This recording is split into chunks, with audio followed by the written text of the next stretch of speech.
I never imagined I'd be sitting here telling this story.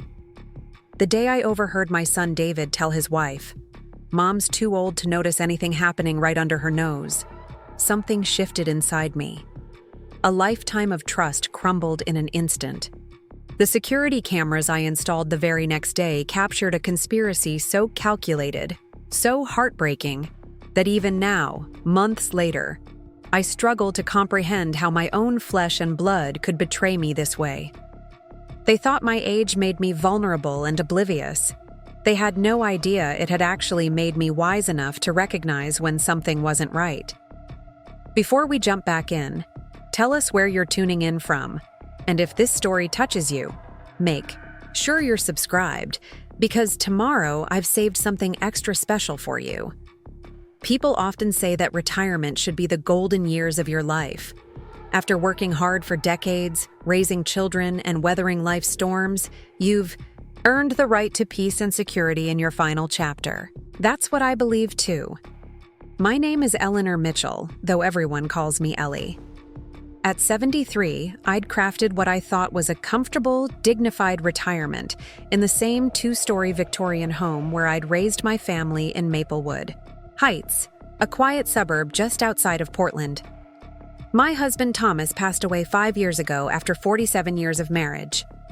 His absence left a hole in my heart that never quite filled, but I'd adapted to solitude, finding joy in my garden, my book club, and weekly dinners with my children. I'd worked as a high school librarian for 30 years before retiring, and I still volunteered at the local library twice a week. I wasn't wealthy by any means, but Thomas had been prudent with our investments, and between my pension, his life insurance, and our modest savings, I was comfortable. The house was fully paid off, the culmination of decades of careful budgeting and mortgage payments. It wasn't grand, but it was mine, filled with memories in every corner. My son David lived just 20 minutes away with his wife Rebecca and their teenage twins, Lily and Jack. He'd followed his father's footsteps into financial planning, building a successful practice that catered to upper-middle-class families in our area. David had always been methodical, organized, perhaps a bit too focused on appearances and status. But he was attentive in his own way, calling regularly to check on me, handling the more complex aspects of my finances after Thomas died, and bringing the family over for Sunday dinners almost every week. My daughter Catherine, Kate to everyone who knew her, lived across the country in Boston with her wife Meredith. Distance made regular visits difficult, but we spoke on video calls twice a week without fail. Kate had inherited my love of books and worked as an editor at a publishing house. She was always sending me advance copies of novels she thought I'd enjoy, each one arriving with handwritten notes speculating about which characters I'd love or hate. Unlike her brother, Kate had a more relaxed approach to life, prioritizing experiences over possessions, connection over achievement. I'd never been the type of mother who expected her children to center their lives around her, especially as I aged. Independence had always been important to me. Thomas and I had planned carefully to ensure I wouldn't become a burden to our children. We'd even researched assisted living communities for when the time eventually came, setting aside funds specifically for that purpose. Getting old isn't for the faint of heart, Thomas used to say. But it doesn't have to be a crisis, either if you prepare. My next-door neighbor and dearest friend, Judith Wilson, had been by my side through everything. Thomas's illness, his passing, and the lonely adjustment to widowhood. At 78, she was spry and sharp as ever, with a wicked sense of humor that could cut through even my darkest days. We'd fallen into comfortable rituals, morning coffee on my porch when weather permitted, Tuesday morning water aerobics at the community center, and Friday evening movies with a glass of wine that occasionally turned into two. The secret to aging well, Judith often told me, is surrounding yourself with people who don't treat you like you're aging at all. I cherished her for that, for seeing me as simply Ellie, not as an elderly woman requiring handling. If only everyone had viewed me that way. The first hints that something wasn't right began about 8 months ago, appearing so gradually I nearly missed them. David started dropping by unannounced, something he'd rarely done before. "Just in the neighborhood, thought I'd check on you," he'd say, though his office was nowhere near my home. During these casual visits, I'd sometimes catch him eyeing the family silver or studying the antique secretary desk that had belonged to Thomas's grandmother. Rebecca began calling more frequently too, asking detailed questions about my daily routine. "Have you been getting enough sleep? Any trouble with the stairs lately? How many medications are you taking now?" At first, I interpreted it as genuine concern, even if it felt slightly intrusive. When she suggested I might want to consider less maintenance-intensive housing options, I laughed it off, telling her I'd leave my beloved garden when they carried me out feet first. Their twins, now 16, had always been the light of my life.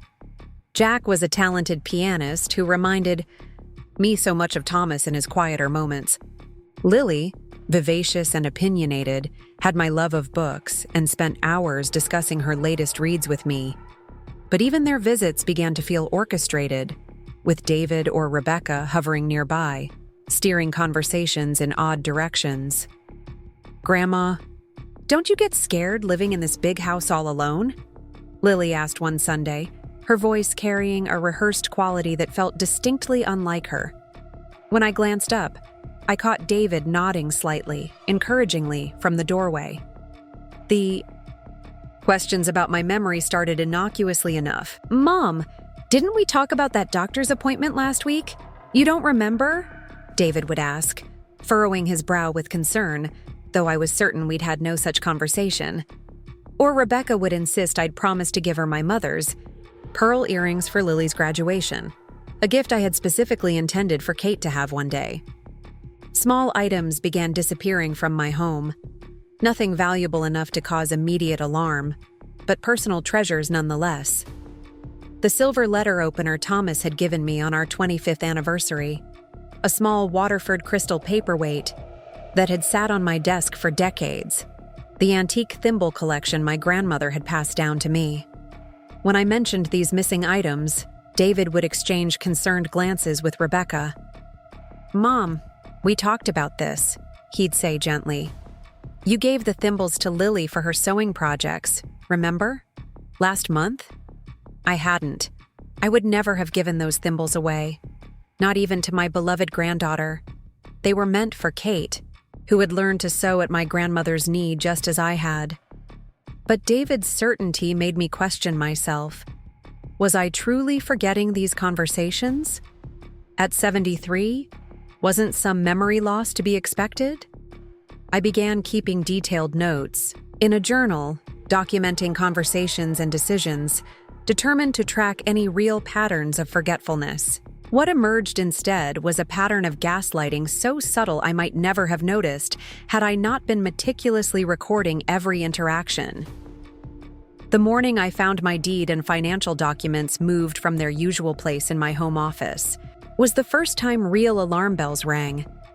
I'd kept them in a locked file cabinet drawer, organized exactly as Thomas had left them. Now they were rearranged, with several papers appearing to have been photocopied and replaced slightly askew. The cabinet had been locked when I checked it. I always kept the key on my personal key ring, which never left my possession. Someone had either made a copy of the key or picked the lock. When I carefully raised the subject with David during his next visit, his response chilled me. "Mom, I moved those papers 3 weeks ago with your permission. We spent an entire afternoon going through them together. You signed the power of attorney forms then too, remember? We talked about how it would make managing your affairs easier if anything happened." I had signed no such forms. I would never have signed power of attorney over to anyone without carefully reviewing the documents with my own lawyer, something Thomas had impressed upon me countless times. Yet David spoke with such conviction, such seemingly genuine concern, that for a brief, terrifying moment, I questioned my own memory of events. That night, I called Kate in Boston, careful to use my landline rather than the new smartphone David had insisted on buying me and had set up himself. "Kate, I asked after our usual pleasantries. "Has your brother mentioned anything about me signing a power of attorney recently?" The pause before her response lasted a beat too long. "He mentioned you two had discussed it as a precaution. He's worried about you, Mom. We both are." "And what exactly has he told you that worries him?" Preparing and narrating this story took us a lot of time, so if you are enjoying it, subscribe to our channel. It means a lot to us. Now back to the story. I pressed, keeping my voice calm despite the mounting dread in my chest. "Just that you've been a bit forgetful lately. Misplacing things, forgetting conversations. He said you couldn't find Grandma's thimble collection and accused the cleaning lady of stealing it, even though you'd given it to Lily months ago." I had no cleaning lady. I had never accused anyone of theft, and I had certainly never given those thimbles away. "Kate, I need you to listen to me very carefully," I said, keeping my voice steady. "Something isn't right here. I haven't signed any power of attorney. I haven't given away family heirlooms, and I definitely don't have a cleaning lady." Another long pause. "Mom, this is exactly what David warned me about. These memory lapses and confusion. Maybe it's time to consider having a neurological workup. It's nothing to be ashamed of. It happens to many people your age." My own daughter didn't believe me. Worse, she had already accepted her brother's narrative about my declining cognitive abilities without once questioning his perspective or speaking directly with me about her concerns. The betrayal stung sharply, but it also clarified exactly what I was dealing with. After hanging up, I sat in my darkened living room, the weight of realization settling heavily on my shoulders. This wasn't simple concern for an aging parent. This was a coordinated effort to make me doubt my own mind, to position me as incompetent, forgetful, and unable to manage my own affairs. But why? What could possibly motivate my son to go to such lengths? The answer came to me as I looked around. My home, this house sitting on nearly an acre of prime real estate in a neighborhood that had skyrocketed in value over the decades we'd lived here. The antiques Thomas had carefully collected throughout our marriage. The investment portfolio he'd built, which David now helped me manage. The life insurance money that sat largely untouched in my accounts. I needed proof. I needed to know exactly what was happening when I wasn't present or when they thought I wasn't paying attention. The next morning, I called Judith and asked her to drive me to an electronics store in a neighboring town, well away from where David might hear about my purchases through his extensive network of clients and associates. Security cameras? Judith raised an eyebrow as I explained what I wanted to buy. "Ellie, are you sure about this? Spying on your own family seems a bit extreme, doesn't it?" I told her everything. The missing items, the rearranged documents, the conversations I supposedly didn't remember having, Kate's disturbing response to my concerns. By the time I finished, Judith's skepticism had transformed into righteous indignation. "Those sneaky little vultures," she muttered as she drove. Thomas would be turning in his grave. We selected 3 cameras designed to look like ordinary household objects, a digital clock radio for the kitchen, a smoke detector for the hallway outside my home office, and a small decorative picture frame for the living room. The young man who helped us seemed to assume we were concerned about home health aides or housekeepers stealing, and I didn't correct him.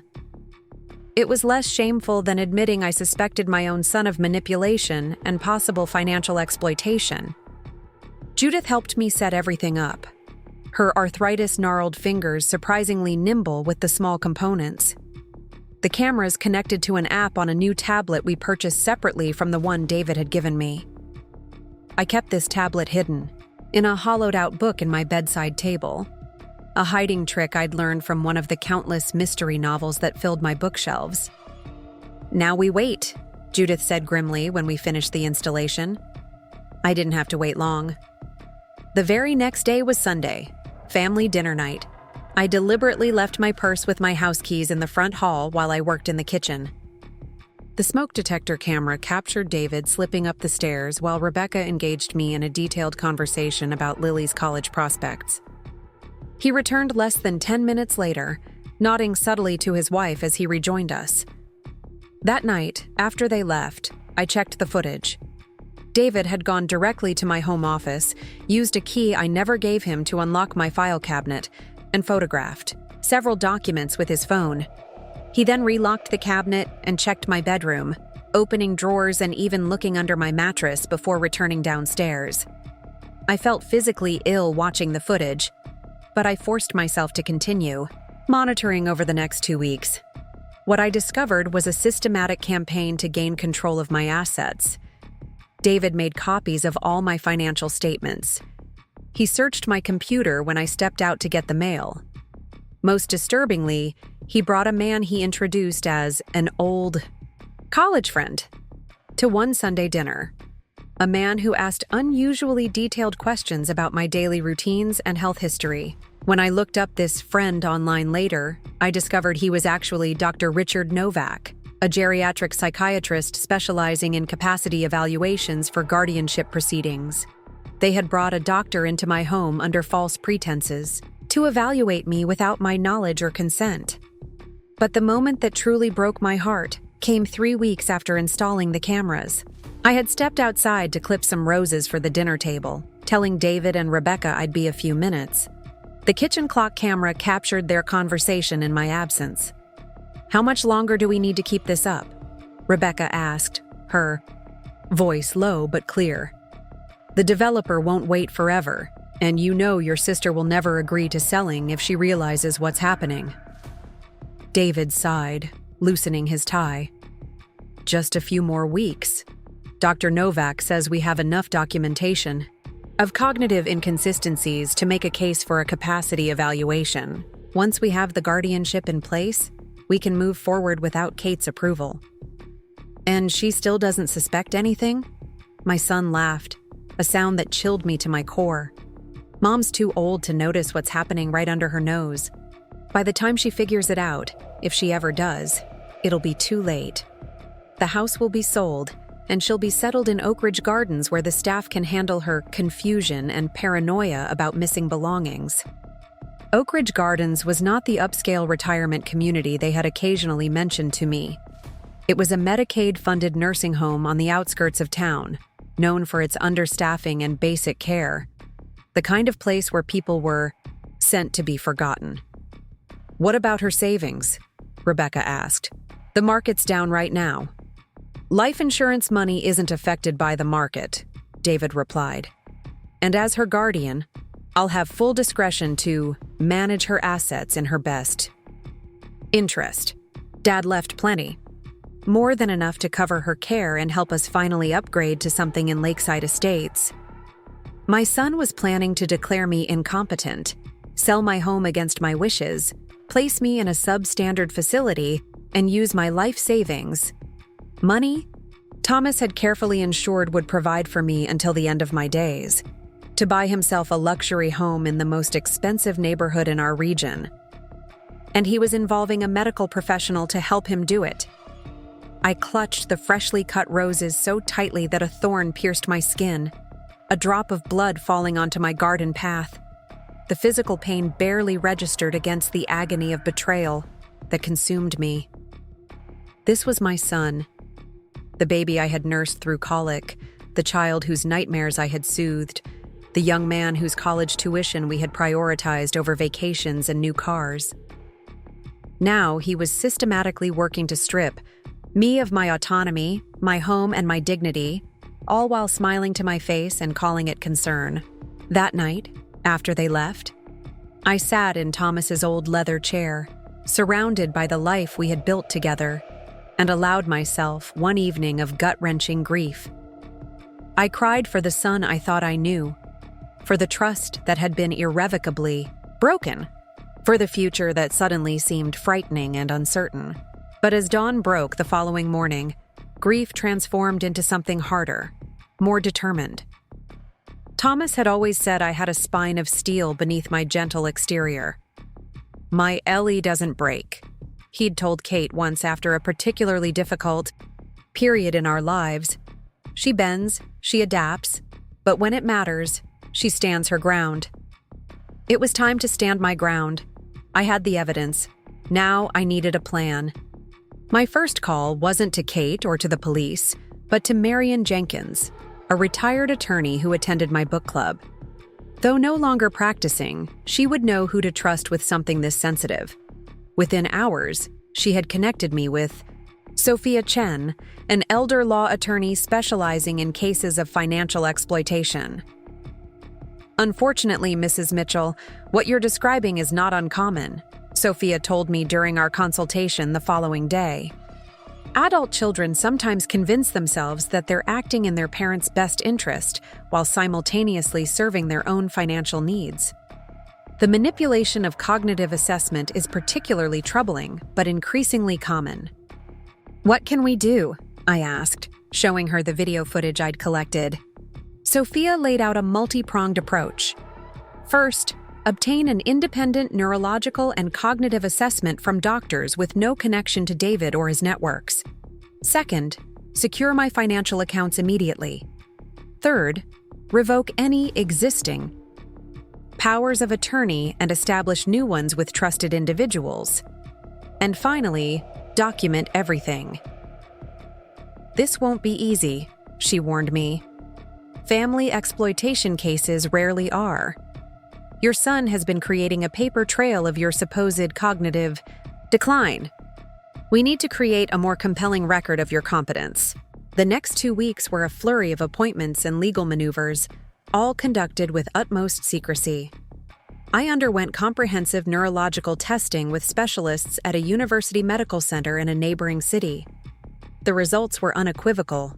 While I showed the mild cognitive changes normal for someone my age, there was absolutely no indication of dementia or any condition that would render me incapable of managing my own affairs. I opened new accounts at a different bank and transferred most of my funds, leaving just enough in the original accounts to avoid immediate detection.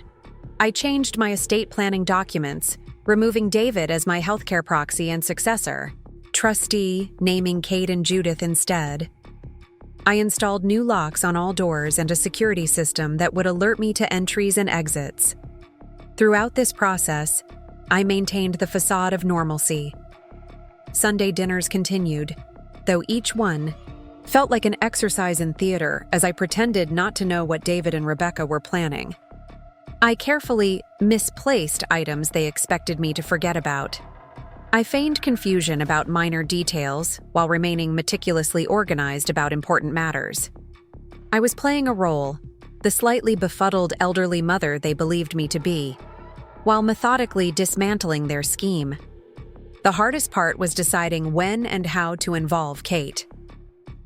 After careful consideration, I asked her to visit in person, telling her only that I had important family matters to discuss that couldn't be handled over the phone. She arrived the IID's following weekend, concerned, but also carrying that same hint of patronizing worry I'd detected in our recent conversations.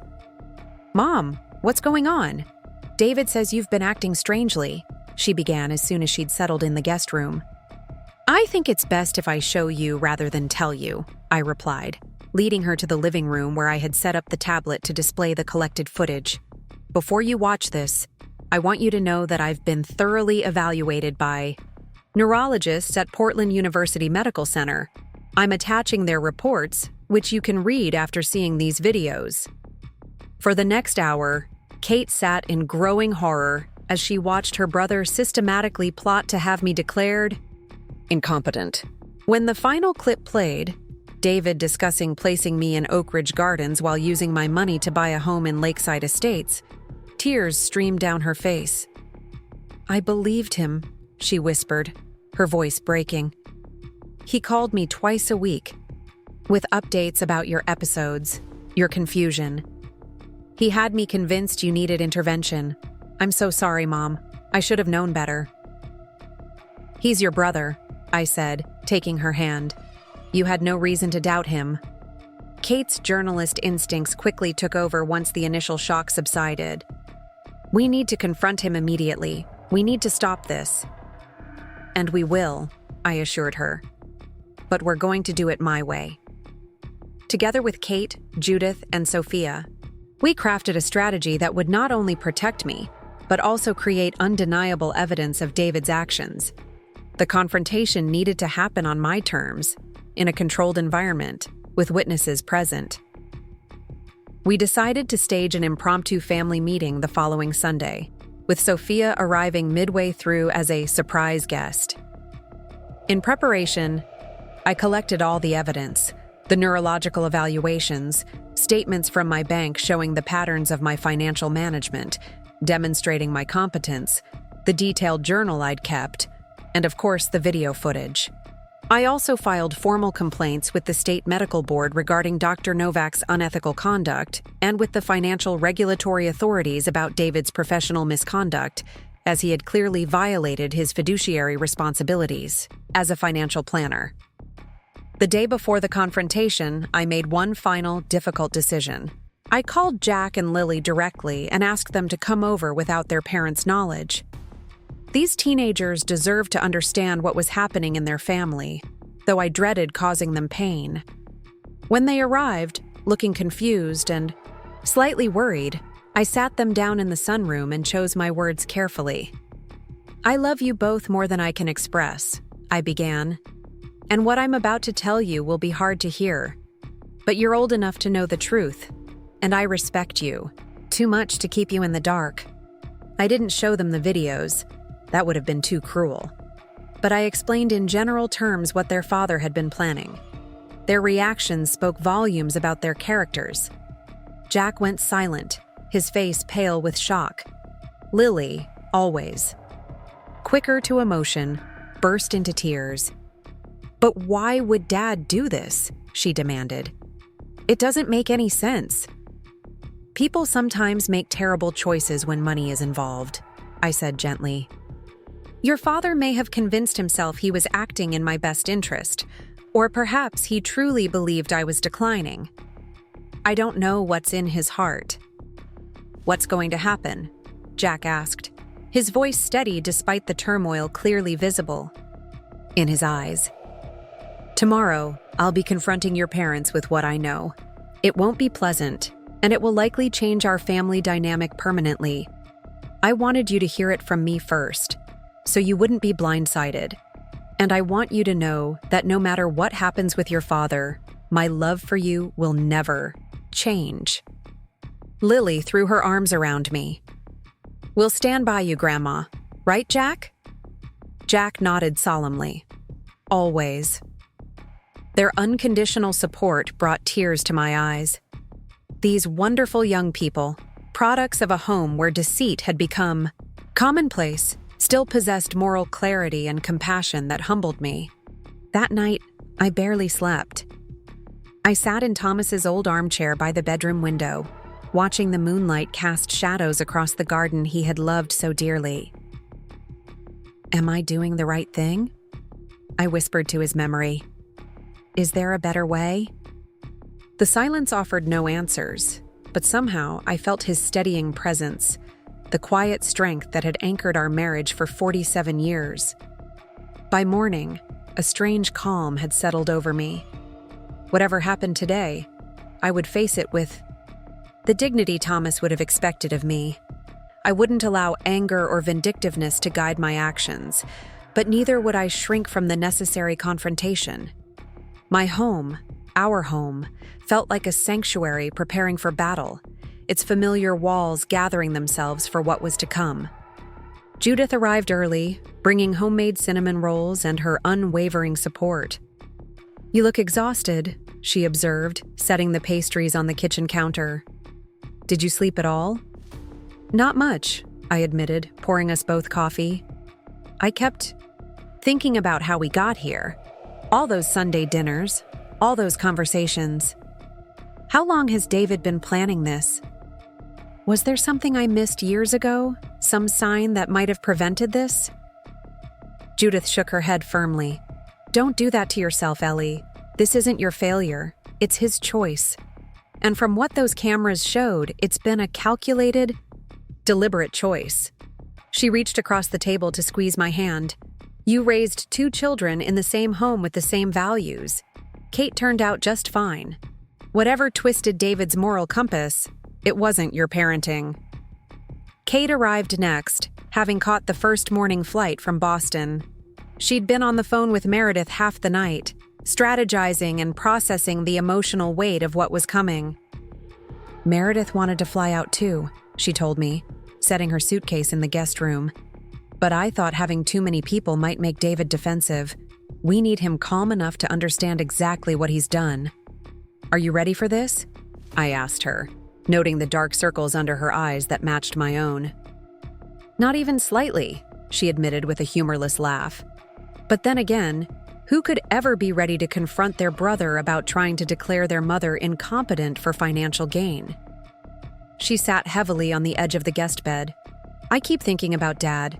He would be so heartbroken. I know, I whispered. The thought of Thomas's disappointment in our son almost more painful than the betrayal itself. But he'd be proud of how you've handled this, of how you immediately came when I needed you. I just wish I hadn't believed David's lies for so long, Kate said, her voice tight with regret. All those conversations where he painted you as confused and forgetful. I should have questioned him more, should have spoken directly with you about what he was claiming. He's your brother, I reminded her. You had no reason to doubt him. By early afternoon, Sophia had arrived, her calm professionalism steadying our collective nerves. We reviewed the plan one final time. Dinner would proceed normally, after which we'd move to the living room for coffee.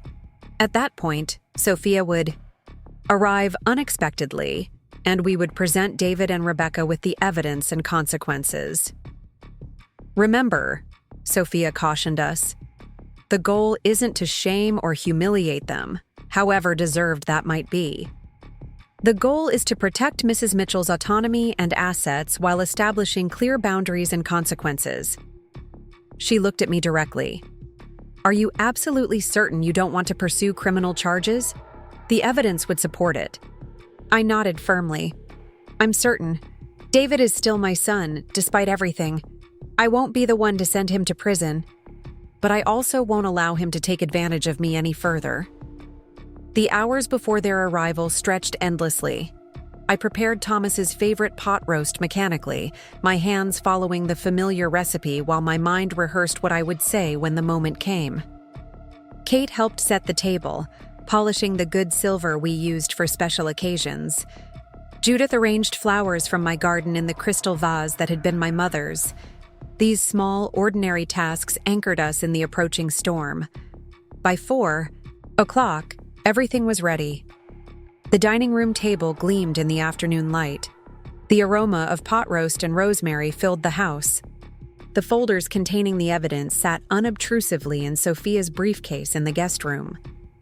The stage was set for the final act of a play I'd never wanted to be part of. At precisely 4:15, David's car pulled into the driveway. I watched, from the living room window as he and Rebecca emerged, he carrying a bottle of wine, she adjusting her designer scarf with practiced elegance. They looked like the perfect upper-middle-class couple, successful, attractive, respected in the community. No one passing by would suspect the calculation behind their weekly visits to his elderly mother. They're here, I said unnecessarily to Kate and Judith. Let's get this over with. The initial greetings carried a surreal quality. I accepted David's perfunctory kiss on my cheek, Rebecca's careful hug. I complimented Rebecca's new hairstyle. Listened to David's account of an important client meeting that week.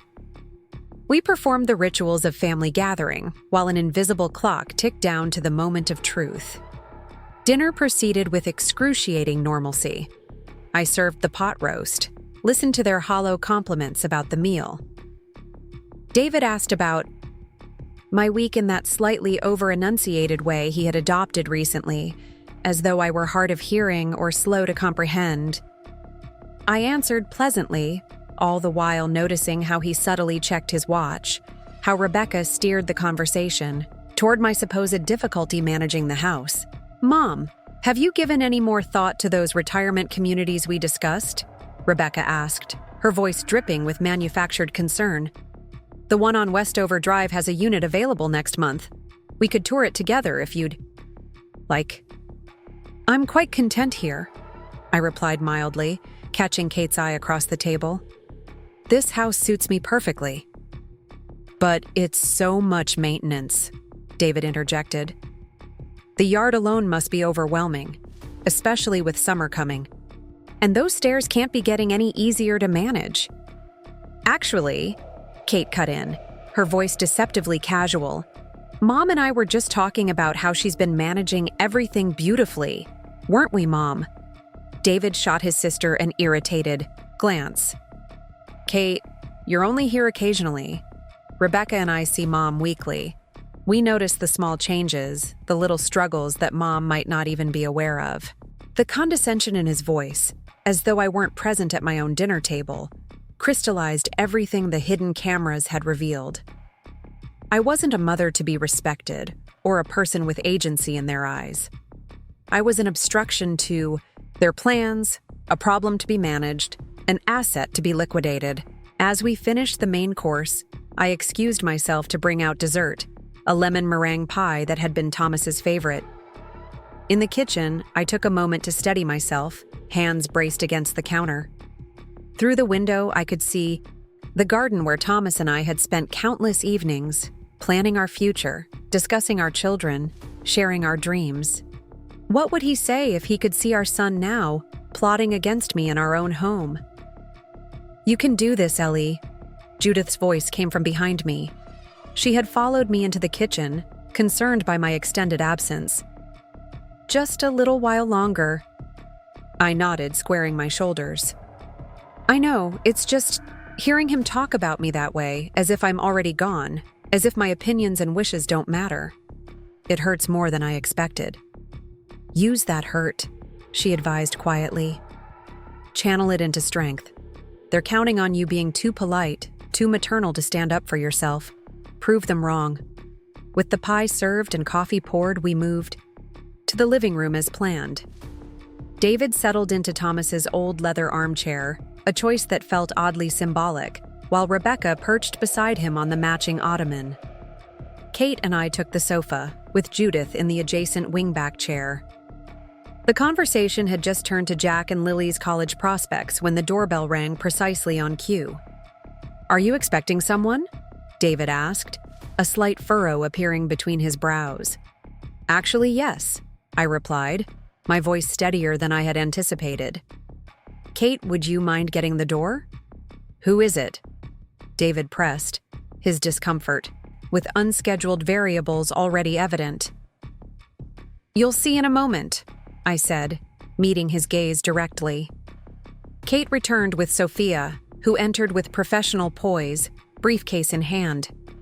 At the same moment, the back door opened, and Jack and Lily slipped in, taking positions near the doorway, present but slightly removed from the central confrontation. Mom, what's going on? David asked, half rising from Thomas's chair. His eyes darted between Sophia and his children, confusion giving way to the first hints of alarm. Who is this?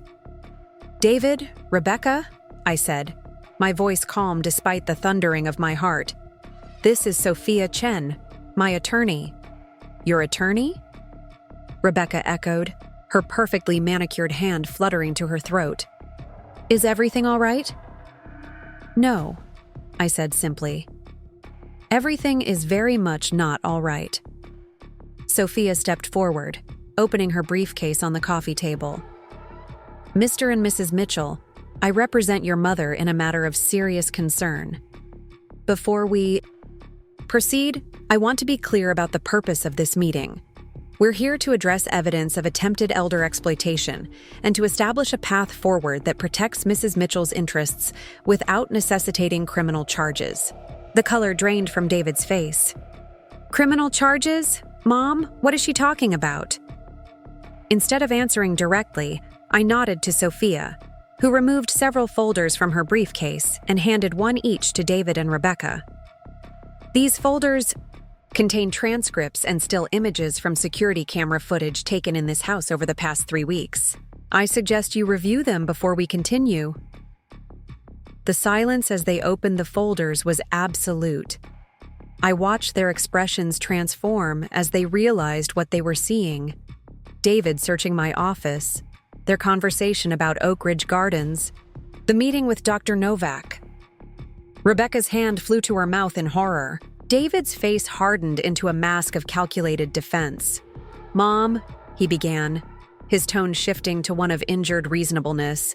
"I can explain all of this. These snippets are taken completely out of context. Everything I've done has been out of concern for your welfare." "By declaring me incompetent?" I asked quietly. "By planning to place me in a substandard care facility while you moved into Lakeside Estates with my money? Please, David, explain how that demonstrates concern for my welfare." Rebecca turned to him, shock evident in her expression. "Oak Ridge Gardens?" "David, you told me it was a premium retirement community with independent living options. You said it was where Judge Patterson's mother lives." There were different options we were considering," David stammered, his careful facade beginning to crack. "Mom's misunderstanding." "There's no misunderstanding," Kate interrupted, her voice tight with controlled anger. "The cameras caught everything, David. Every word, every plan, including your statement that Mom's too old to notice what's happening right under her nose." At this, Lily made a small, wounded sound from her position by the doorway. Jack placed, his hand on his sister's shoulder, his young face solemn beyond his years. David's eyes darted to his children, seemingly registering their presence for the first time. "Jack, Lily, you shouldn't be here for this. This is a misunderstanding between adults that—" "Stop it, Dad," Jack said, his voice quiet but firm. "Grandma already told us what you were planning. We deserve to know." "And these recordings," David switched tactics desperately, turning back to me. "They're illegal. You can't record people in your home without their consent." Sophia spoke up smoothly. "Actually, Mr. Mitchell, Oregon is a one-party consent state for recordings. Furthermore, these recordings were made by a homeowner in her own residence, where there is no expectation of privacy for visitors. They are perfectly admissible in both civil and criminal proceedings." "Criminal proceedings?" Rebecca whispered, her face ashen. "Ellie, surely you wouldn't—" "That's precisely what we're here to discuss," I said, forcing myself to maintain eye contact with my son. The boy I had raised, the man who had betrayed me so completely. I have no desire to see my son prosecuted for elder exploitation, despite having sufficient evidence to pursue that course. What I want is acknowledgement, accountability, and concrete steps to ensure this never happens again. David seemed to calculate his options, his financial planners, mind clearly running through scenarios and outcomes. Whatever internal math he was doing must have led him to the conclusion that contrition was his best strategy, because his expression suddenly shifted to one of remorseful supplication. "Mom," he began, his voice breaking artfully, "I've made a terrible mistake. I was so worried about you living alone, about your future care, that I got carried away. I should have been more transparent, should have included you in the discussions from the beginning." He reached for my hand across the coffee table. "Can you forgive me?" I withdrew my hand before he could touch it, feeling a cold clarity settle over me. "David, I've watched hours of footage capturing your true intentions. I heard you laugh about placing me in Oak Ridge Gardens. I heard you discuss using my life insurance money to buy a house in Lakeside Estates. Please don't insult my intelligence by pretending this was about my welfare." Rebecca, meanwhile, appeared genuinely horrified as she continued to flip through the transcripts. "David, you told Dr. Novak to specifically look for signs of dementia. You had him come to dinner under false pretenses to evaluate your mother." Her voice rose with each question. "You told me this was all about getting Ellie proper support." "It was," David insisted, sweat now visible on his forehead despite the cool temperature of the room. "Mom needs help, whether she recognizes it or not. These measures may seem extreme, but they were necessary." "Necessary for what, exactly?" Kate asked, her journalistic instincts clearly engaged. Necessary to gain control of Mom's assets? Necessary to sell her home out from under her? Please elaborate on the necessity. David glared at his sister. You've been gone for years, Kate. You call twice a week and think that's enough. I've been here, watching Mom decline, worrying about what happens when she can no longer care for herself. That's interesting, Sophia interjected, removing another document from her briefcase. Because I have here the results of Mrs. Mitchell's comprehensive neurological evaluation, conducted last week at Portland University Medical Center. The attending physicians found no evidence of cognitive impairment beyond mild, age-appropriate changes. Certainly nothing that would warrant guardianship or supervised living arrangements. Those doctors don't see her daily, David countered, though his argument was weakening visibly. They don't know her baseline the way family does. David, I said quietly, I haven't declined. I haven't forgotten conversations we've had. I haven't given away family heirlooms to Lily. Those were lies you created to gaslight me into doubting my own mind. The question is why. Jack stepped forward then, his teenage frame somehow looking more adult than I'd ever noticed before. Dad, just tell the truth. Please. For once. Something in his son's plea seemed to reach David in a way nothing else had. He looked at Jack, then at Lily, then back at me. The carefully constructed mask crumbled, revealing a glimpse of the real person beneath, not the concerned son he'd been pretending to be, but not quite the calculated villain I'd feared either. I needed the money, he said finally, his voice hollow. The practice isn't doing as well as everyone thinks. The lakeside property would have given us the status we need to attract higher net worth clients. And yes, I convinced myself it was best for everyone, that Mom would be safer in a facility, that the house was too much for her, that the money would be better utilized for our future, for the kids' college funds. So you decided to have me declared incompetent? I asked, trying to understand the mental gymnastics required to justify such actions. It seemed like the cleanest solution, he admitted, not meeting my eyes. You wouldn't have to go through the emotional process of selling the house. You wouldn't have to downsize your possessions. As your guardian, I could handle everything efficiently, and you'd simply transition to your new living situation. Without my consent, I clarified, without my knowledge, without any say in what happened to the home I've lived in for 45 years, or the possessions Thomas and I collected throughout our marriage. David had no response to this. The brutal simplicity of what he'd planned finally laid bare.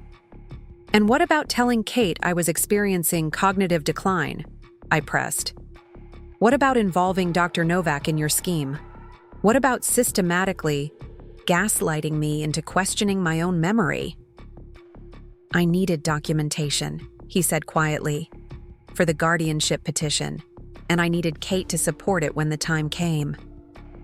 Rebecca had been silent during this exchange, her shock apparently genuine. Now she turned to David, her voice barely above a whisper. You lied to me too. You said Oak Ridge Gardens was like that beautiful facility where my aunt lives. You said the money from the house sale would primarily go into a trust for your mother's care. I was going to set up a care fund, David insisted. After the lakeside purchase, there would have been enough. Enough? Rebecca repeated incredulously. You were planning to put your mother in a Medicaid facility while using her money to buy a luxury home. How could you possibly think that was acceptable? The room fell silent as the full weight of David's plans settled over everyone present. Lily was quietly crying now, Jack's arm around her shoulders. Kate's face showed a mixture of disgust and grief. Rebecca looked shell-shocked, her perfectly composed appearance at odds with the turmoil clearly visible in her eyes. It was Sophia who finally broke the silence. Mr. Mitchell, Mrs. Mitchell has authorized me to offer you an alternative to criminal prosecution. I have prepared documents that outline the conditions she requires going forward. She removed two more folders from her briefcase and placed them on the coffee table. I suggest you review them carefully. David hesitated, then reached for the folders with visible reluctance. As he read, his expression cycled through disbelief, anger, and finally resignation. "You want me to resign as your financial advisor?" he asked, looking up at me. "You want Kate to have oversight of your finances? And mandatory counseling? Mom, this is excessive." "Actually," Judith spoke up for the first time since the confrontation began, "I'd say it's remarkably generous considering the alternative is prison." "This is a family matter," David insisted. "We can work this out between ourselves without formal agreements or outside involvement." "That option disappeared when you began plotting to have me declared incompetent," I said firmly. "The trust between us is broken, David. These measures aren't punitive, they're protective. I need to know that my wishes will be respected and my autonomy preserved for whatever years remain to me." "And if I refuse?" he challenged, though the fight was visibly draining from him with each passing moment. "Then tomorrow morning," Sophia answered before I could, "I will file criminal charges and contact the financial regulatory authorities with evidence of your professional misconduct. Elder exploitation carries significant penalties in Oregon, as does breach of fiduciary duty for financial planners." The silence that followed was profound. I could almost see the calculations running behind David's eyes, weighing his options, considering angles, searching for a way out that didn't exist. Rebecca spoke up unexpectedly. "Sign them, David." Her voice was quiet but resolute. "Sign them and be grateful your mother isn't pursuing charges." David looked at his wife in surprise, clearly expecting her continued support despite the revelations. "I mean it," she continued. "What you planned, what you made me complicit in without my knowledge was unconscionable. Sign the documents." With visible reluctance, David accepted the pen Sophia offered and signed both agreements. As he did so, Lily approached me hesitantly, her young face streaked with tears. "Grandma," she began, her voice trembling, "I want you to know that Jack and I had no idea about any of this, and we want to help make it right somehow." I opened my arms to her, and she came to me without hesitation. Jack followed, his lanky teenage frame folding awkwardly as he joined our embrace. "You two have nothing to make right," I assured them, holding them close. "Your presence here today, choosing truth over blind loyalty, shows me everything I need to know about your character." That moment of tenderness amid such pain became a touchstone in my memory, a reminder that even in our darkest family moments, genuine love could still find expression. The aftermath of that Sunday confrontation unfolded in ways I could never have anticipated. David and Rebecca left separately, she taking the children home, he departing to clear his head, though I suspected he simply couldn't bear to face his family after having his schemes exposed so thoroughly. Kate stayed with me that night, both of us too emotionally drained to process everything that had happened. We sat in the kitchen long after Judith had gone home, drinking tea and trying to make sense of the day's events. "I keep thinking about Dad," Kate said, cupping her mug between her hands. "How devastated he would be to see what David was willing to do." "I know," I agreed softly. "Thomas believed so strongly in integrity above all else. He tried to instill that in both of you." "And it took with one of us at least," Kate said with a mirthless laugh. "Though I still feel terrible for believing David's lies about your memory. Some journalist I am, accepting his narrative without verification." "He's your brother," I reminded her gently. "Trust within families is natural, expected. He exploited that trust. With you, with Rebecca, with me." "What happens now?" Kate asked, the question that had been hovering between us all evening. "I honestly don't know," I admitted. "The legal safeguards are in place. My finances are secure. But the family relationships, that's much more complicated." Do you think you'll ever be able to forgive him? Kate's voice was hesitant, as though she was unsure she had the right to ask. I considered the question carefully. Forgiveness isn't the same as forgetting or pretending it never happened, I said finally. Real forgiveness requires acknowledgement of the wrong, genuine remorse, and changed behavior. David's barely beginning that journey, if he's beginning it at all. The following days brought unexpected developments. Rebecca called to request a private meeting, arriving at my home with red-rimmed eyes and uncharacteristic humility. I need you to know, she began as we sat in the sunroom, that I had no idea about the extent of David's plans. I knew he was concerned about your living situation, and I supported exploring retirement options, but I never would have agreed to what he actually intended. I believe you, I said, surprising myself with how genuinely I meant it. The cameras showed your shock when you learned the truth about Oak Ridge Gardens. I'm so ashamed, she continued, twisting her wedding ring anxiously. I should have questioned him more, should have verified the information he was giving me. Instead, I just assumed he was handling everything ethically.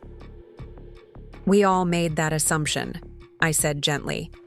David has always presented himself as the responsible one, the practical one. It made his deception all the more effective. I've moved into my sister's guest house, she said after a moment. With the kids. I need time to figure out what happens next in our marriage. Jack and Lily are devastated, not just by what David planned, but by how easily he lied to all of us. How are they doing? I asked, concerned about the impact on my grandchildren. Processing, she sighed. Jack is angry. He idolized his father, built his whole value system around David's example. Finding out it was all a facade. It's hit him hard. Lily's more emotional about it, of course. She cries, asks unanswerable questions about why her father would do such a thing. They're welcome here anytime, I assured her. Regardless of what happens between you and David, my relationship with them remains unchanged. Rebecca nodded gratefully. They need that stability right now. We all do. As for David himself, he seemed to vanish for the first week after the confrontation. No calls, no visits, no contact of any kind.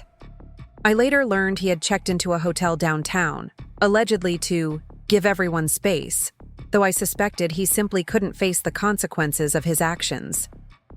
When he finally reached out, it was through a formal email requesting a meeting to discuss recent events and a path forward.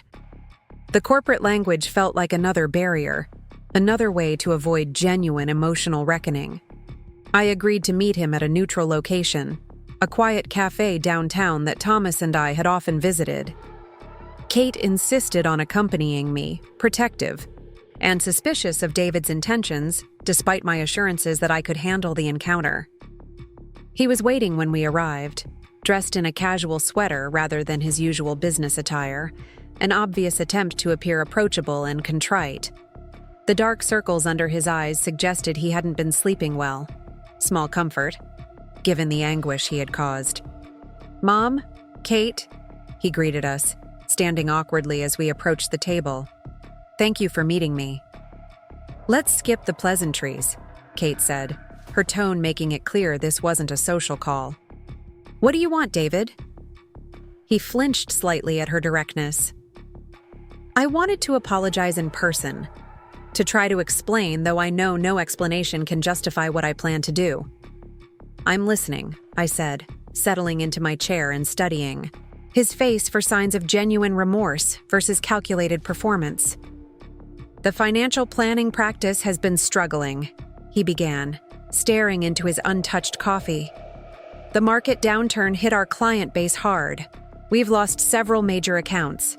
The office lease was increasing by 30%. I started cutting corners, taking risks I shouldn't have taken with investments." "And you saw Mom's assets as a solution," Kate supplied, her voice cold. "Not at first," he insisted. "At first, I really was concerned about Mom living alone. after noticing some minor memory lapses. There were no memory lapses, I interrupted firmly. That was a narrative you created to justify taking control of my affairs. He had the grace to look ashamed. You're right. I exaggerated normal, occasional forgetfulness into something more significant. I convinced myself it was only a matter of time before you experienced serious decline, that I was simply accelerating inevitable decisions.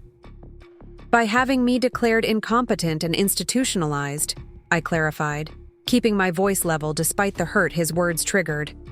It sounds so much worse when you say it directly, he muttered. It was worse, Kate snapped. It was elder. Abuse, David. Financial exploitation. Gaslighting. Criminal behavior. I know, he acknowledged, finally meeting our eyes. I know what I did was unforgivable. I violated your trust in the most fundamental way possible. I lied to everyone. To Rebecca, to Kate, even to the kids. I created a false reality where my actions were justified by your supposed decline. Why are you here, David? I asked directly. What do you want from this meeting? He seemed taken aback by the question. I want to apologize, to try to make amends. Apologies without changed behavior are just manipulation, Kate observed. What concrete steps are you taking to address whatever led you to betray Mom so completely? I've started therapy, he said after a moment. Twice weekly sessions. The counselor specializes in ethical decision-making and family systems. I've also enrolled in a financial ethics course through the professional organization. And what about your financial situation? I pressed. The circumstances you cited as driving your decisions? His expression tightened. I'm restructuring the practice, downsizing the office space, laying off one of the junior planners, renegotiating vendor contracts. It's not ideal, but it's manageable without. He trailed off. Without stealing from me, I finished for him. Yes, he admitted, the word barely audible. We sat in silence for a long moment, the ambient noise of the cafe creating a strange counterpoint to the heaviness of our conversation. I studied my son's face, the features so like Thomas's, the expressions I had watched evolve from childhood to adulthood. I searched for the little boy who had once held my hand crossing streets, who had made me Mother's Day cards with earnest misspellings, who had wept at his father's funeral with genuine grief. Was that child still present somewhere in the man before me? Or had he been entirely consumed by greed and expediency? I'm not ready to forgive you, I said finally. I'm not sure I ever will be, at least not completely. What you planned wasn't a momentary lapse in judgment or a mistake made under pressure. It was a calculated, sustained campaign to strip me of my autonomy and dignity for your financial gain. He nodded, accepting this assessment without protest. That said, I continued, you are still my son. The legal agreements you signed will remain in place. I need that protection and transparency going forward, but I'm willing to leave the door open to gradually rebuilding some form of relationship, contingent on your continued therapy and demonstrated change over time. The relief on his face was palpable. Thank you, Mom. That's more than I deserve. It is, Kate agreed bluntly. Don't mistake Mom's compassion for weakness or naivety. We'll be watching very carefully to ensure you honor both the letter and spirit of those agreements. As we prepared to leave, David asked hesitantly about Rebecca and the twins. Have you spoken with them? How are they doing? That's a conversation you need to have with your wife, I told him. But I will say that Jack and Lily are remarkably resilient young people. They're processing a profound disappointment in their father, but they haven't given up on you entirely. Don't squander that second chance. In the weeks that followed, our family entered a period of cautious reconstruction. Kate extended her stay in Portland, working remotely while helping me implement the security measures Sophia had recommended. We established new financial accounts with proper oversight procedures, changed the locks on all doors, and installed a comprehensive security system that would alert us to any unauthorized entry. The twins began visiting me separately from either parent, sometimes together, sometimes individually. These visits became a kind of sanctuary for them, a space where they could speak freely about their confusion and hurt without feeling disloyal to either David or Rebecca. "Dad keeps saying he did it because he loves us," Lily confided during one such visit, curled up in the window seat of the sunroom. "That he wanted to secure our future, our college funds. But using your money that way, how is that love?" "People sometimes confuse love with possession or control," I told her gently. "Your father may genuinely believe he was acting out of love, but real love respects boundaries and dignity. It doesn't manipulate or deceive." "Will you and Dad ever be okay again?" she asked, the plaintive question of a child still hoping for family healing despite everything.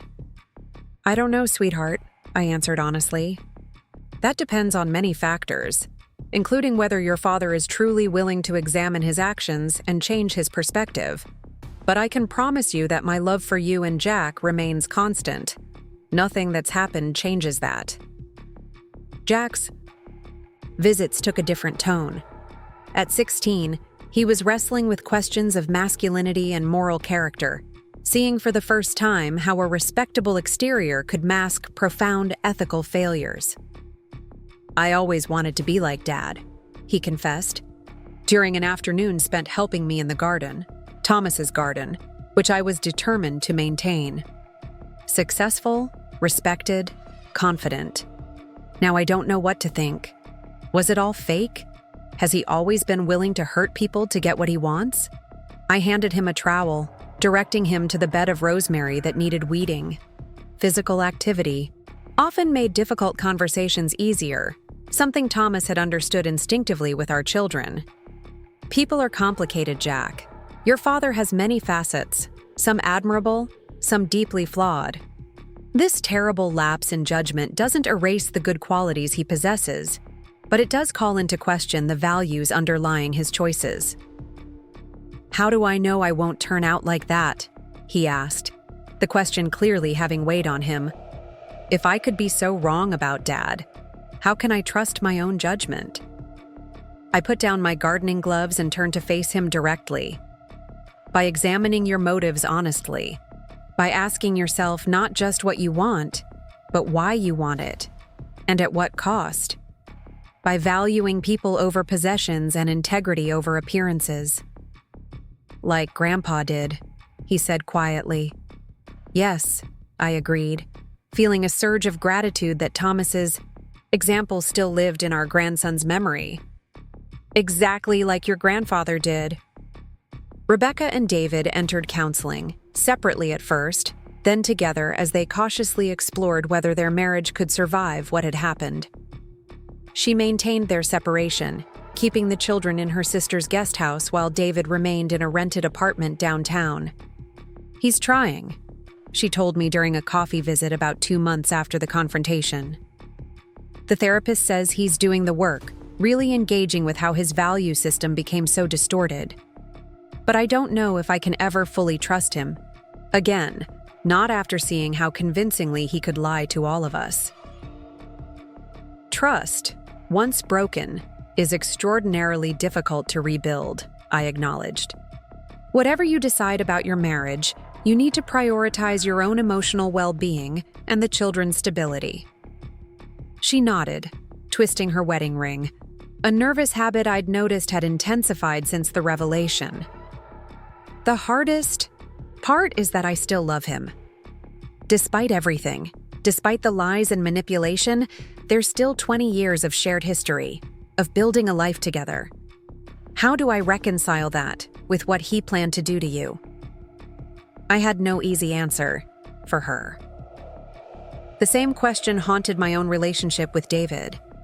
How to reconcile the son I had raised, had loved unconditionally for 5 decades, with the man who had conspired to declare me incompetent for financial gain. As spring blossomed into summer, Kate reluctantly prepared to return to Boston. She had extended her stay as long as possible. working remotely and helping me establish new routines and safeguards, but her job and Meredith were waiting. "I don't feel right leaving you," she admitted the night before her departure, as we sat on the porch swing Thomas had built decades earlier. "What if David tries something else? What if you need help and I'm across the country?" "I'll be fine," I assured her. "The security system is in place. Judith checks on me daily. The legal agreements protect my assets, and I'm hardly as helpless as David tried to paint me." "I know you're not helpless," she said, squeezing my hand. "But you shouldn't have to be vigilant against your own son." "No parent should," I agreed quietly. "But here we are." That night, after Kate had gone to bed, I sat alone in Thomas's study, surrounded by his books and the subtle scent of his pipe tobacco that still lingered in the room 5 years after his death. I opened the bottom drawer of his desk, the one place David hadn't searched during his covert exploration of our home, and removed a leather-bound journal. Thomas had started keeping it when he first received his cancer diagnosis, filling it with thoughts, memories, and advice for the family he knew he would leave behind. I had read it countless times since his death, finding comfort in his words, his distinctive handwriting, his careful wisdom. I turned to an entry from his final months, searching for guidance in our current family crisis. "Family is both our greatest vulnerability and our greatest strength," he had written. "We open ourselves to profound hurt when we love deeply, yet we cannot truly live without that connection. If betrayal comes, and sometimes it does, even from those closest to us, the challenge is finding a path that neither denies the pain nor allows it to destroy our capacity for measured trust and selective forgiveness." Thomas had been writing about his own father, whose alcoholism and financial irresponsibility had caused so much damage to their family. Yet he had found a way to maintain a relationship with his father while protecting himself from further harm, setting boundaries, requiring accountability, offering compassion without enabling destructive behavior. Could I find a similar path with David? Not false reconciliation that glossed over what had happened, but genuine healing that acknowledged the harm while creating space for redemption? The next morning, after Kate's tearful departure for the airport, I made a decision. I called David and invited him to meet me at the cemetery where Thomas was buried. It was a place of significance for our family, a neutral ground that belonged to neither of us yet connected us both to the man whose moral compass might guide us forward. He arrived looking uncertain, a bouquet of lilies, Thomas's favorite, clutched awkwardly in his hand. I was already there, seated on the bench beside Thomas's grave, the summer breeze rustling through the oak trees that dotted the peaceful grounds. "Thank you for meeting me," I said as he approached, gesturing for him to sit beside me. "I thought it might be helpful to have this conversation with your father present, in a way." David placed the lilies carefully at the base of the headstone, his fingers lingering on the engraved stone for a moment. "I miss him," he said quietly, "especially now. He would have known what to say, how to fix this." "He wouldn't have fixed it for you," I corrected gently. Thomas believed in facing the consequences of our actions, but he also believed in the possibility of redemption. We sat in silence for several minutes, the distant sound of birdsong and wind in the trees creating a peaceful backdrop for the difficult conversation ahead. "I've been reading your father's journal," I finally said. He wrote extensively about family, about hurt and healing, about the complex dance between accountability and forgiveness. "I didn't know he kept a journal," David said, surprise evident in his voice. "There's a lot you don't know," I replied without rancor. "About your father, about me, about what we valued and hoped for you." David looked down at his hands. "I've been thinking a lot about values lately, in therapy, about how I gradually replaced Dad's emphasis on integrity and service with an obsession with status and security." "When did that shift begin?" I asked, genuinely curious about his internal journey. He considered the question carefully. I think it started in college, watching classmates from wealthy families navigate the world with such ease and confidence. Then in my early career, seeing how clients responded to trappings of success. The right address, the right car, the right connections. I started believing that respect came from these external markers rather than internal character. And that belief system eventually led you to see my home, my assets, as resources to be leveraged for your benefit, rather than the security Thomas and I had built for my later years. Yes, he admitted, the simple acknowledgement carrying more weight than any elaborate explanation could have. I lost sight of you as a person with rights and dignity. You became a problem to solve, an obstacle to my financial goals. The brutal honesty of this statement hung between us, painful yet somehow necessary for any path forward. What do you want now, David? I asked directly. Not from me specifically, but from life. What values do you actually want to embody? He looked surprised by the question, as though no one had asked him to articulate his authentic desires in a very long time. I want to be someone my children can respect again, he said after a long pause. Someone who measures success by integrity rather than acquisitions. I want to rebuild trust with Rebecca if she'll give me that chance. And I want to find a way to make amends to you, though I know that may never be fully possible. It won't be quick or easy, I cautioned. Trust isn't rebuilt through words or intentions, but through consistent actions over time. I know, he acknowledged. The counselor says the same thing. That's why I'm not asking for forgiveness today. I'm grateful you're willing to have this conversation at all.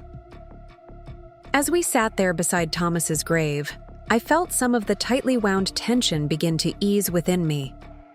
Not forgiveness, not yet. But perhaps the first tentative step on a very long road toward healing.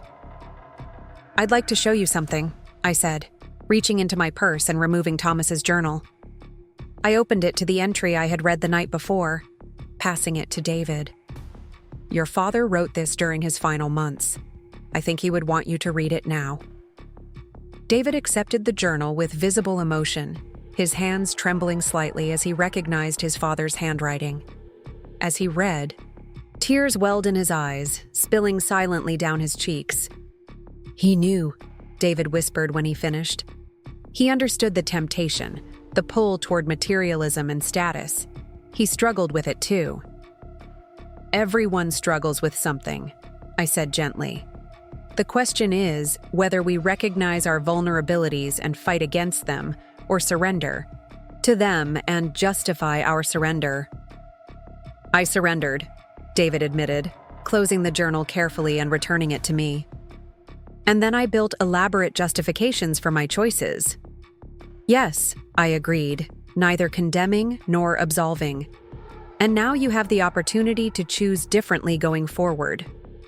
As we walked back to our respective cars, David asked hesitantly if he might visit occasionally, not to immediately restore our former relationship, but to begin building something new, something based on honesty rather than manipulation. Small steps, I agreed cautiously, with appropriate boundaries and continued therapy. The months that followed brought slow, incremental changes to our fractured family. David continued his counseling, both individual and couples sessions with Rebecca. He downsized his practice dramatically, moving to a smaller office and refocusing on ethical financial planning for moderate-income families rather than chasing wealthy clients. He volunteered teaching financial literacy at the community center, using his expertise to help others rather than exploit them. Rebecca and the children moved back to their home after 4 months of separation, though the reconciliation remained fragile and tentative. We're taking it day by day, she told me, during one of our coffee visits. The therapist says rebuilding trust is like placing stones in a river to create a crossing. Each positive action is a stone, but the water washes them away if they're not placed regularly and intentionally. Jack and Lily continued their regular visits to my home, sometimes bringing friends, sometimes coming alone to talk through the ongoing adjustments in their family dynamic. I watched them navigate the complex terrain of loving a parent who had failed morally, learning that people are neither wholly good nor wholly bad, but capable of both profound ethical failures and genuine growth. Kate and Meredith began discussing a possible relocation to Portland, recognizing that my situation had illuminated the challenges of long-distance family support as I aged. Not because you need monitoring, Kate insisted during our video calls, but because family should be geographically closer when possible. This situation made us realize how quickly things can change. Judith remained my steadfast ally through it all, offering unvarnished perspectives when my maternal instincts threatened to override my self-protective boundaries. "He's showing real improvement," she acknowledged, after observing David at a rare family dinner 6 months after the confrontation. "But don't let your guard down completely. Not yet." As for me, I continued living independently in the home Thomas and I had shared, tending his garden, hosting my book club in the sunroom, maintaining the life we had built together. The hidden cameras were long gone, replaced by a proper security system that offered protection without surveillance. My financial affairs remained under Kate's transparent oversight, a safeguard that brought peace of mind to us both. The most unexpected development came nearly a year after that fateful Sunday dinner. Dr. Novak, the psychiatrist who had agreed to help David in his scheme, contacted me through Sophia, requesting a meeting. The medical board investigation had resulted in a significant suspension of his license and mandatory ethics training. As part of his restoration process, he was meeting with those he had harmed through his unethical practices. After careful consideration, I agreed to see him, with Sophia present to ensure the encounter remained appropriate and productive. He arrived at her office looking haggard and humbled, a far cry from the confident professional who had evaluated me under false pretenses in my own home. "Mrs. Mitchell," he began, clearly uncomfortable but determined to proceed. "I want to apologize for my role in what your son planned. I violated every ethical principle of my profession by conducting a covert evaluation and allowing my findings to be weaponized against you." "Why did you do it?" I asked, more curious than accusatory. "You must have known it was wrong." He sighed deeply. "I started with good intentions. Many families struggle with aging parents who genuinely need intervention but resist it. I convinced myself I was helping facilitate difficult transitions, sparing everyone the pain of direct confrontation. But you never verified whether intervention was actually needed in my case," I pointed out. "You simply accepted David's narrative that I was declining." "Yes," he acknowledged. "Over time, I stopped questioning the families who sought my help. I assumed they knew their loved ones best, that their concerns were legitimate. I became a tool for children to use against parents, rather than an objective professional serving the best interests of the elder." "How many others were there?" I asked, the question that had haunted me since discovering his role. "How many older people were declared incompetent through your biased evaluations?" His expression revealed genuine remorse. "The board identified 17 cases over the past 5 years where my assessments appear to have been influenced by family members seeking control rather than genuine concern. They're reviewing each one individually now. 17 lives potentially derailed by his willingness to side with adult children over the elders he was supposed to protect. 17 older people who may have lost their homes, their autonomy, their dignity through his complicity." The scale of the harm was staggering. "What happens to them now?" I pressed. "These 17 people whose rights may have been violated?" "The board is arranging independent evaluations, legal representation if needed, and potential restoration of rights where appropriate," he explained. "Your case, your courage in filing the complaint and providing evidence, created the impetus for this broader investigation." This revelation struck me profoundly. My hidden cameras, installed in a moment of desperate self-protection, had potentially helped numerous other elders I would never meet, people who might have lacked the resources or awareness to fight back against similar exploitation. "I'm sharing this with you," Dr. Novak continued, "not to diminish my culpability or suggest that good has come from my misconduct, but because I thought you should know that your actions have created ripples of protection beyond your own situation."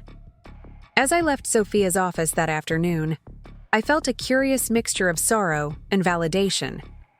The knowledge that elder exploitation was commonplace enough to create a market for complicit medical professionals was deeply troubling. Yet, there was also comfort in knowing that my resistance had catalyzed broader change, that my refusal to be silently victimized might help others maintain their autonomy.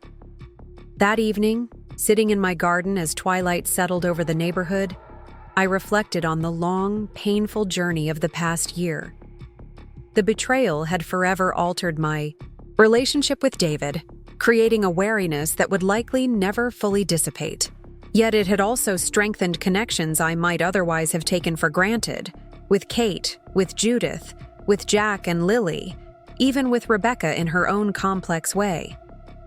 Most importantly, perhaps, it had forced me to articulate and defend my vision for my later years, not as a passive recipient of others' care decisions, but as the primary author of my own life story, including its final chapters. The incident had painfully illuminated society's tendency to diminish and infantilize older adults, to conflate age with incompetence, to prioritize others' convenience over elders' autonomy. I had emerged from this crucible with a clearer sense of purpose.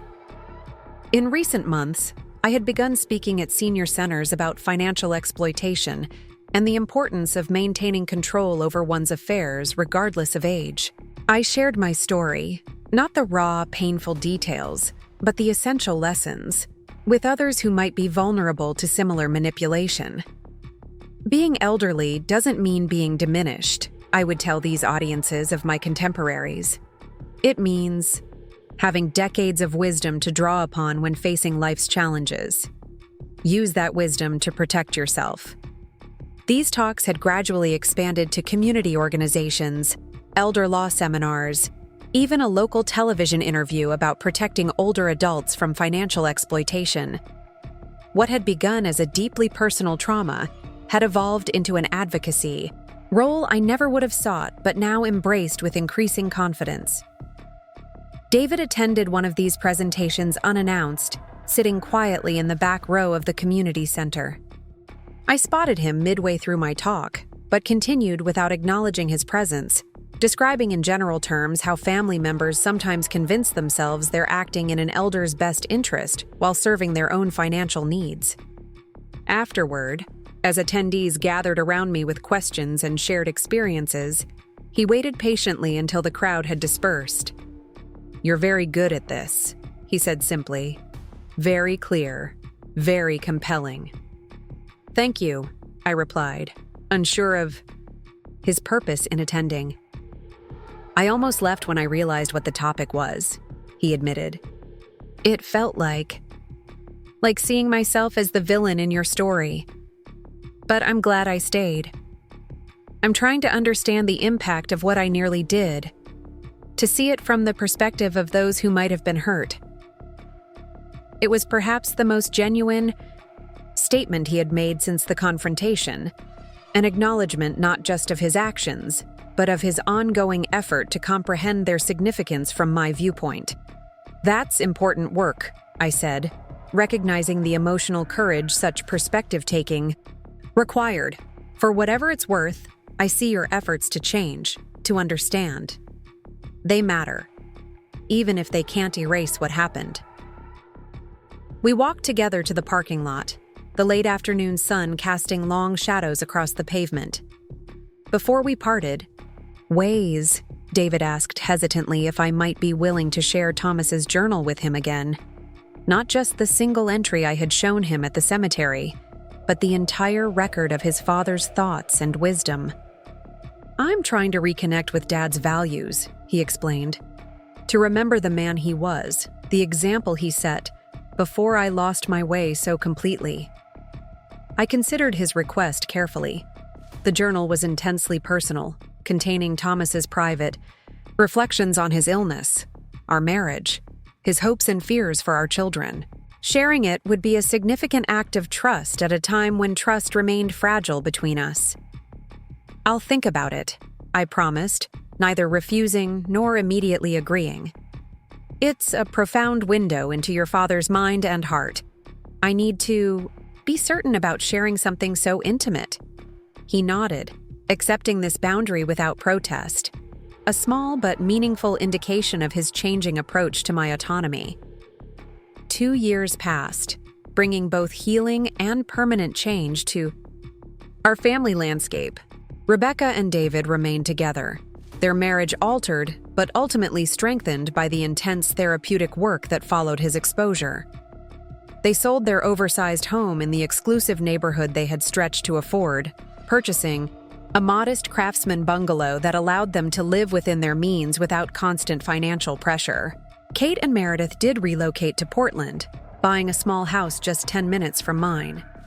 Kate found work with a local publishing company, while Meredith's environmental law practice transitioned smoothly to the eco-conscious city.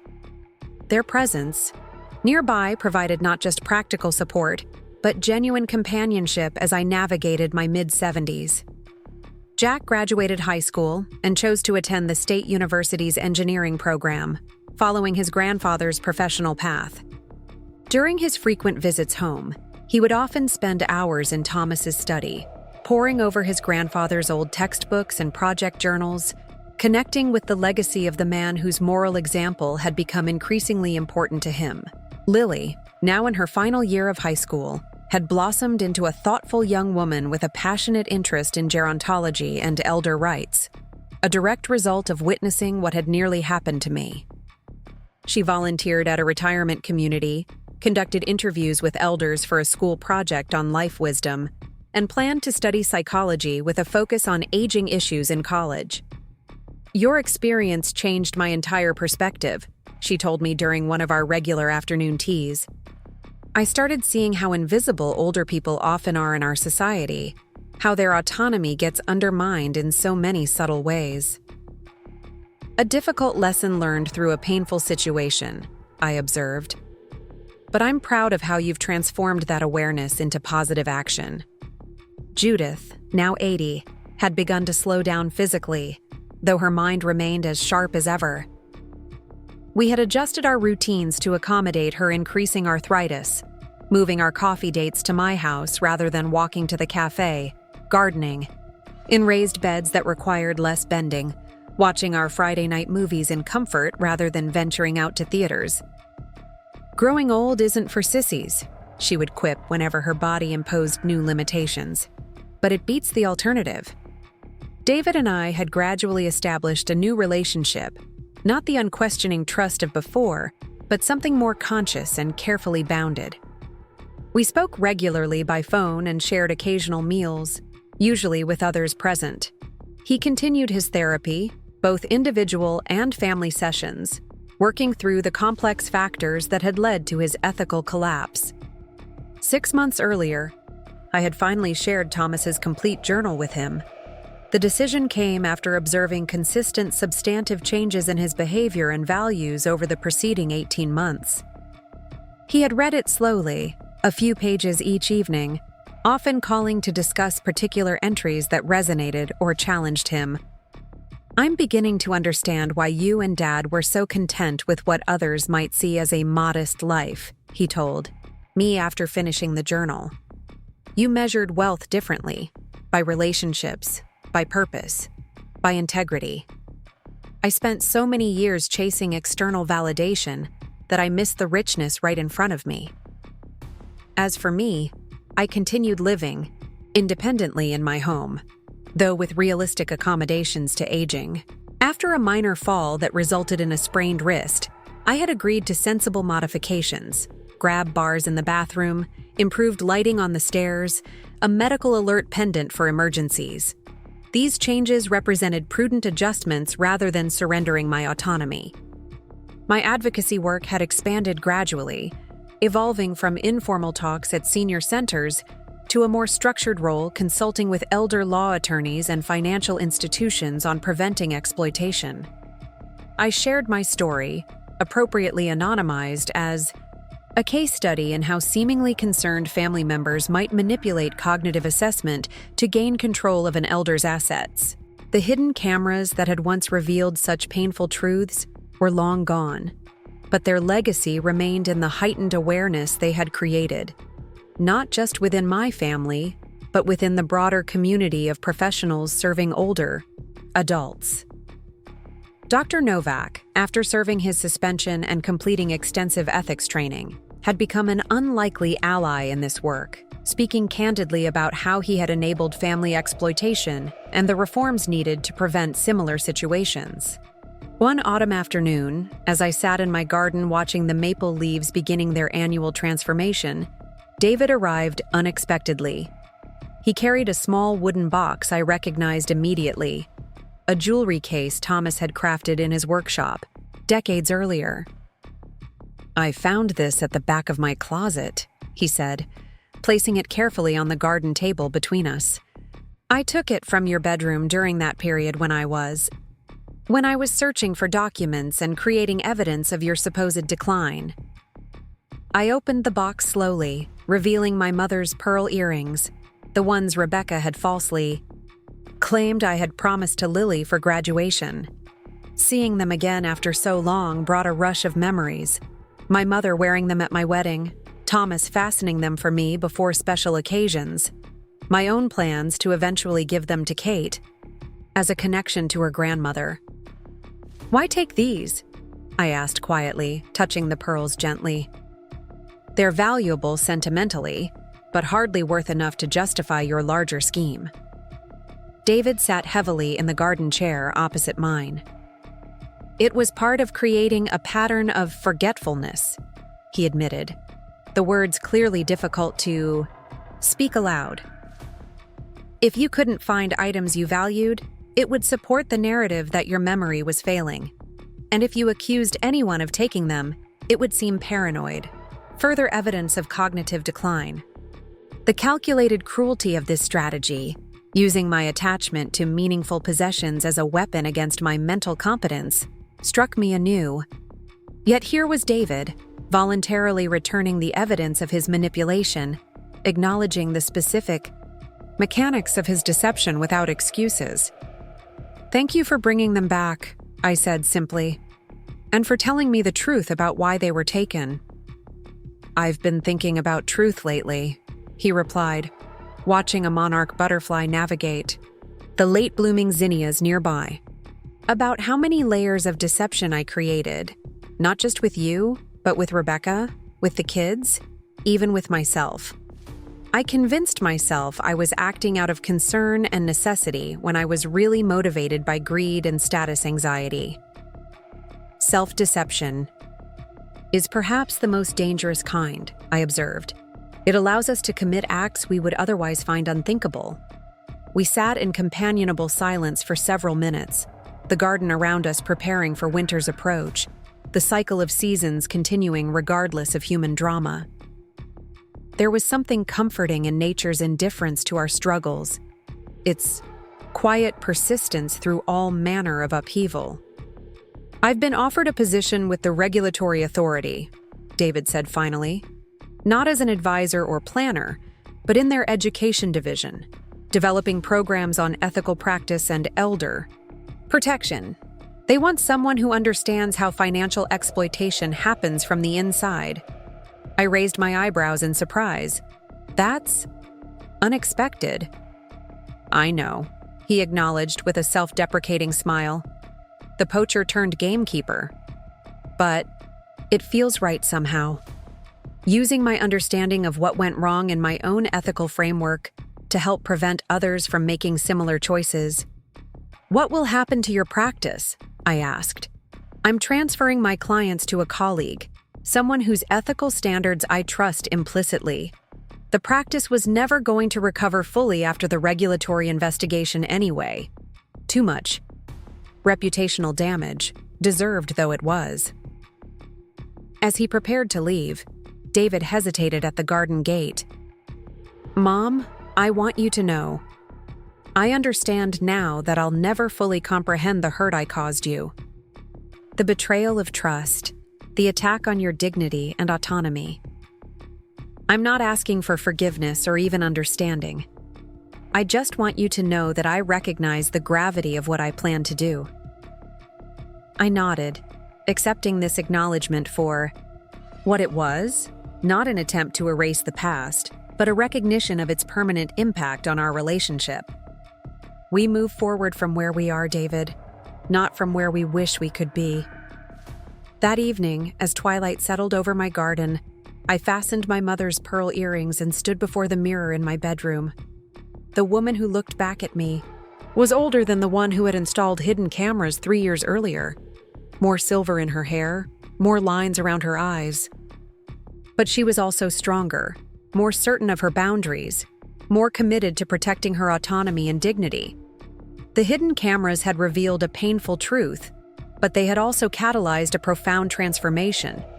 In my relationship with David, in my understanding of the vulnerabilities that come with aging, in my determination to help others recognize and resist exploitation, what had begun as a desperate act of self-protection had evolved into a mission of advocacy and education that gave new purpose to my later years. I touched the pearls gently, thinking of their journey through generations of women in my family, my grandmother, my mother, myself, and someday Kate or Lily. They were more than jewelry. They were tangible connections across time, reminders of resilience and continuity despite life's inevitable losses and betrayals. Thomas would have been proud, I thought, of how I had navigated this storm, not with bitterness or surrender, but with principled resistance and measured compassion. He had always believed that character revealed itself most clearly in crisis, that our responses to life's harshest challenges defined us more truthfully than our behavior in easier times. The hidden cameras had revealed not just David's capacity for deception, but my own capacity for strength. They had shown me that even at 73, I was not merely a vulnerable old woman, but a formidable advocate for my own dignity. They had reminded me that age brought not just physical limitations, but also wisdom, perspective, and the courage born of having weathered previous storms. I was not too old to notice what happened under my nose. I was not too old to stand up for myself. I was not too old to rebuild what betrayal had broken, to grow in unexpected ways, to find new purpose emerging from pain. As darkness fell and lights began to appear in neighboring homes, I made myself a cup of tea and settled into Thomas's chair with a book. Tomorrow would bring its own challenges and joys, a lunch with Kate and Meredith, a call with Jack from college, perhaps a new participant in my senior center workshop on financial security. The future stretched before me, altered but intact, my autonomy preserved through vigilance and courage. The hidden cameras were gone, but the clarity they had provided remained, a hard-won wisdom about trust, family, and the dignity that remains our birthright regardless of age. It was a lesson I would carry forward and share with others, transforming personal trauma into communal protection, individual vigilance into collective empowerment. Age, I had learned, was not a surrender of personhood, but a continued evolution of it. And I intended to evolve consciously, purposefully, and on my own terms for whatever years remained to me. 3 years have passed since those hidden cameras revealed the truth about my son's intentions. The journey from that moment of devastating discovery to where I stand today has been filled with unexpected turns, painful reconciliations, and surprising moments of grace. Last week, I celebrated my 76th birthday surrounded by family in the garden Thomas and I had cultivated together for decades. Kate and Meredith were there, having permanently relocated to Portland 18 months ago. Jack came home from his sophomore year at engineering school, bringing his new girlfriend to meet everyone. Lily, now in her freshman year at the State University studying psychology with a focus on gerontology, helped organize the entire celebration, complete, with Thomas's favorite lemon cake recipe she'd learned to make perfectly. Even David and Rebecca attended. Our relationship now settled into something resembling peace, if not the unquestioning trust we once shared. They arrived bearing a thoughtful gift, an archival service to digitize and preserve the family photographs I'd kept in albums for decades. The gift acknowledged my autonomy over these memories while offering a practical way to ensure their preservation, a nuanced understanding of supporting an aging parent without assuming control. As I watched my family gathered in the dappled shade of the maple tree Thomas had planted when we first moved in, I marveled at how adversity had ultimately strengthened rather than destroyed us. The betrayal that might have permanently fractured our bonds had instead forced us to rebuild on more honest foundation. David's transformation has been the most profound and complex. The mandatory counseling required by our legal agreement gradually evolved from a punitive obligation into genuine therapeutic work. Through this process, he confronted the materialistic values and status anxiety that had driven him to view my assets as resources to be claimed rather than my security to be protected. His financial planning practice never fully recovered from the regulatory investigation, though Sophia's intervention had prevented criminal charges and public disclosure. Instead, after 2 years of struggling to rebuild his professional reputation, David accepted a position with the State Financial Regulatory Office, ironically working in their Elder Protection Division. Who better to recognize the warning signs of exploitation than someone who once planned to perpetrate it? He explained, when he told me about the career change. Rebecca and David weathered a serious marital crisis in the aftermath of the confrontation. They separated briefly during the second year, the strain of rebuilding trust while processing David's betrayal proving nearly insurmountable. Ultimately, they chose to remain together, though their relationship transformed into something more, equal and honest than before. Rebecca established boundaries I doubt she'd have been capable of prior to witnessing David's calculated deception.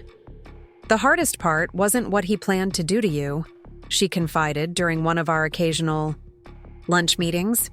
It was realizing how easily he lied to me, how completely I had accepted his version of reality without question. It made me wonder what else I might have missed. Jack and Lily, now young adults, navigated the complex terrain of loving a parent who had failed morally while establishing their own ethical frameworks. Jack's choice to study engineering like his grandfather, rather than finance like his father, seemed symbolic of the values he prioritized. Lily's academic focus on elder rights directly emerged from witnessing what had nearly happened to me, transforming family trauma into purpose. Kate and Meredith bought a charming craftsman home just 15 minutes from mine, close enough for regular visits but far enough to maintain our independent lives. Kate's journey involved processing her own guilt at having initially believed David's manufactured concerns about my cognitive state. I keep thinking about how easily I accepted his narrative, she told me once. As a journalist, I'm trained to verify, to question, to seek multiple sources. Yet when it came to my own mother, I failed to apply those same standards. It's humbling. Family dynamics can blind the most discerning eyes, I assured her. You came through when it mattered most.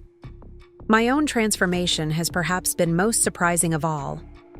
What began as a desperate act of self-protection, installing those hidden cameras, evolved into a mission that has given my later years unexpected purpose and meaning. I began speaking at senior centers about financial exploitation and the importance of maintaining control over one's affairs regardless of age. These talks expanded to community organizations, elder law seminars, even a local television interview series. I shared my story, not the raw, painful details, but the essential lessons, with others who might be vulnerable to similar manipulation. Being elderly doesn't mean being diminished, I would tell these audiences of my peers.